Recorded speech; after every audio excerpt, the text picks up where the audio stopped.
For regular videos on ancient cultures and forgotten civilizations, please subscribe. Oh my gosh. Look at this.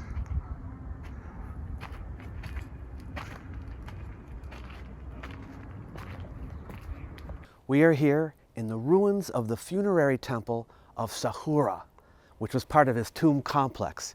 You can see his pyramid there in the background, which was the first made here at Abu Sir. The pyramid complex here of Sahura was a major step forward in architectural design for the ancient Egyptians. It was a big improvement in pyramid building technology. Now you might say, improvement? Wait a minute, isn't this pyramid here much smaller than the ones at Giza? I mean, come on. Don't get into the trap of thinking that bigger is always better.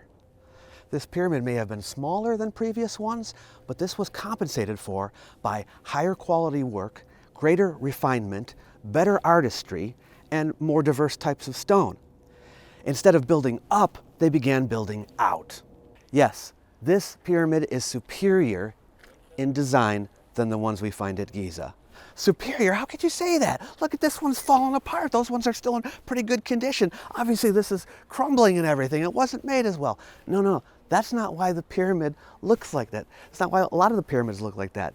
The pyramids look like this not because they were made badly, but because people have been looting them over the years, taking stones from here to build other buildings.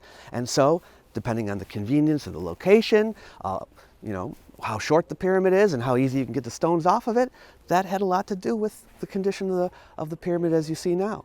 This pyramid stayed intact throughout the dynastic period of ancient Egypt, and it wasn't until Roman times that they began to take stones from Abu Sir, and they continued to do that until about the 1800s, and that's when they left it looking like this. This pyramid complex was loved so much that the future kings who came after Sahura wanted to design their pyramid complexes the same way. It became the standard of pyramid complex design, all through the rest of the Old Kingdom. This is the open courtyard of the temple, which originally had 16 pink granite columns that supported the roof. They sat on basalt plinths. Each of the columns were carved into the form of date palms, symbolizing fertility and immortality. On each were carved the two ladies, Nekhbet and Wadjet, symbolizing Upper and Lower Egypt, and the king's titles, painted green. Statues of the king were placed between the columns.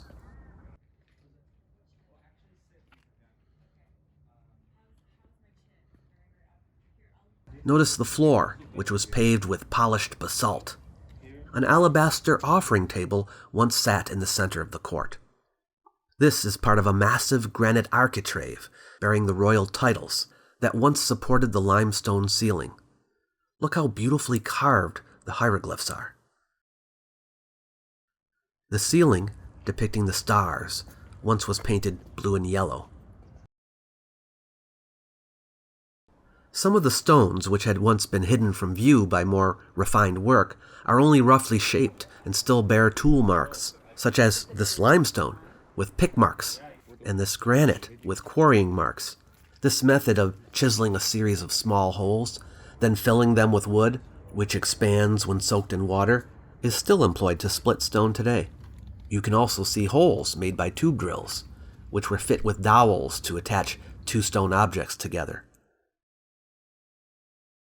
The limestone walls were decorated with polychrome bas-reliefs, surviving fragments of which are now in museums.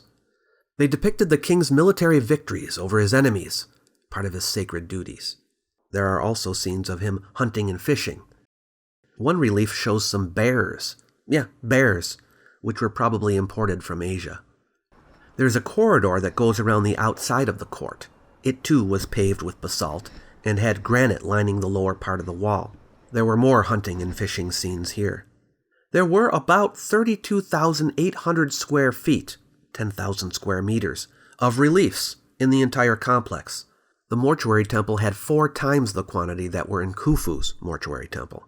They are so rich in subject matter and quality in workmanship that we have never seen anything better in Old Kingdom times.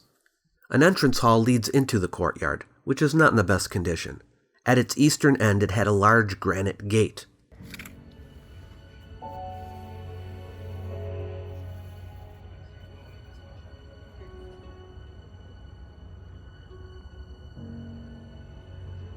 Here's an inscribed granite column from the side entrance to the court.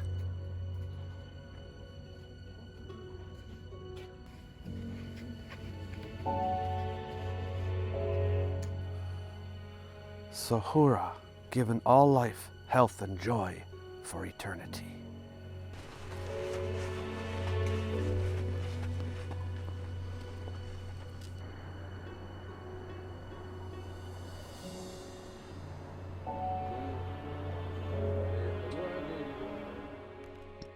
On the other side of the courtyard, near the pyramid, was a corridor that led to the inner court of the temple. Reliefs in that corridor depicted a sea voyage that Sahura sent out. A short alabaster staircase at the end of the corridor led to a chapel with 5 niches, each of which probably contained a statue of the king. The floor of the chapel also was alabaster.